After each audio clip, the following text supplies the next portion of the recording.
Le build sur Minecraft peut paraître compliqué, voire impossible à apprendre. Quand tu vois tous ces posts sur Instagram qui te montrent des maisons magnifiques, incroyables, tu te dis que tu ne seras jamais capable de faire la même chose.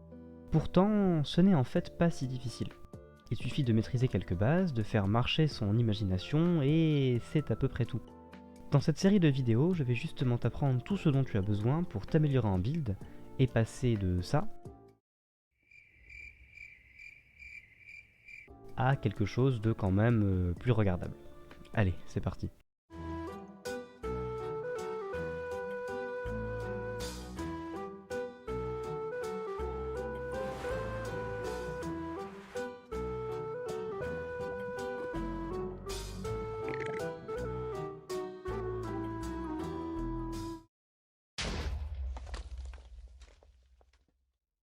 La première chose à faire quand tu commences un nouveau bâtiment, c'est de faire un plan.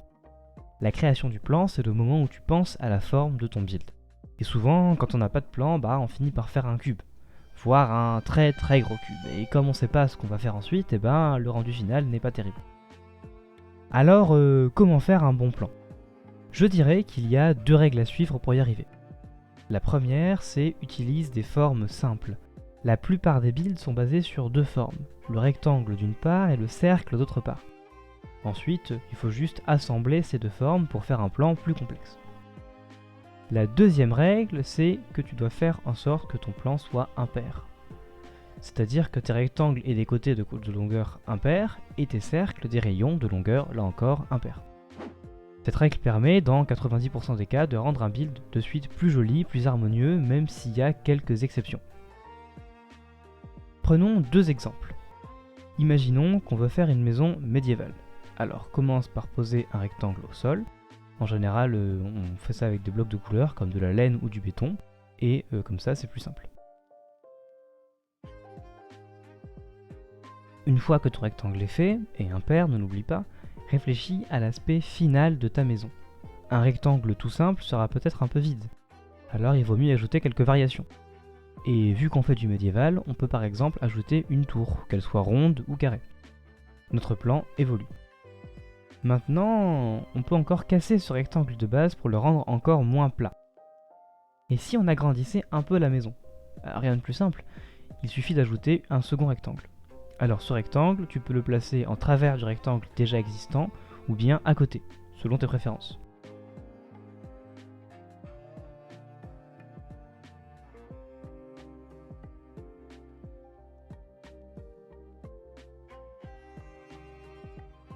Et voilà, notre plan est devenu plus complexe, moins plat, et ce, rien qu'en collant deux rectangles et un cercle. Facile, non? Alors, voyons ce que ça donne pour une maison plus moderne. On part toujours d'un rectangle, ça ne change pas. Mais cette fois, pas question d'ajouter une tour. Ça ne collerait pas avec l'aspect moderne qu'on recherche. Le plus simple, c'est encore d'agencer plusieurs rectangles ensemble. Et cette fois, les possibilités sont infinies.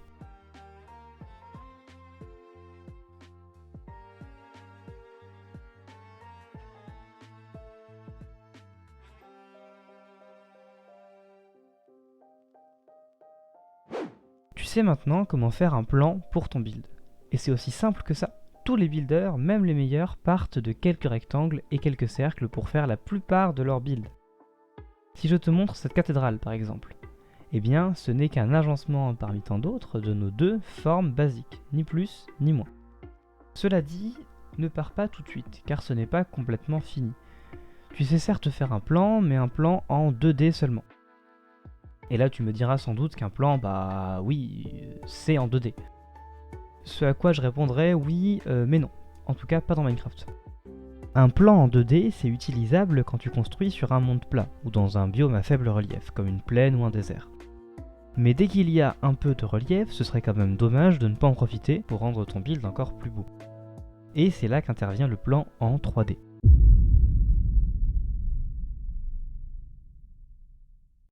Ce plan s'impose dès que le relief devient plus fort sur le terrain. Pourquoi faire? Pour éviter ça. Le problème de faire un plan classique sur une zone en relief, c'est que tu vas vite te retrouver avec des fondations énormes et pas très belles sous ton build, comme dans le cas du manoir. Pour pallier ce problème, quand tu fais le plan de ton build, place chaque rectangle à la hauteur que tu souhaites pour ton plancher, et essaye de varier cette hauteur en fonction de la forme du terrain. Alors ça peut paraître un peu obscur dit comme ça, donc voyons un exemple. Tu arrives dans ces superbes collines et tu veux installer une jolie maison, bien adaptée à son environnement. Et ben, au lieu de faire un plan en 2D tout simple, tu peux faire ça. Ici tu vois, j'ai tracé chaque rectangle à une hauteur différente, de façon à réduire la distance entre le sol de mon bâtiment et le terrain en dessous. Grâce à ça, si on met en place des fondations, et ben on a un rendu de suite plus propre et qui se font mieux dans le décor. Ça évite aussi de creuser le terrain de manière un peu barbare et d'aplanir une zone qui serait quand même plus belle avec du relief. En résumé, un plan en 2D, ça permet de mieux intégrer son build dans un paysage et donc de le rendre plus beau. Ça pourrait même faire une troisième règle de base quand on y pense. Ce n'est pas le terrain qui s'adapte au plan, mais bien le plan qui s'adapte au terrain. Et ça, c'est beau. À présent, tu sais comment faire un plan comme les pros, et c'est donc la fin de cette vidéo. Si tu as des remarques, des questions ou des conseils à me donner, sache que je me ferai un plaisir d'y répondre en commentaire. Et en attendant, je te dis à la prochaine.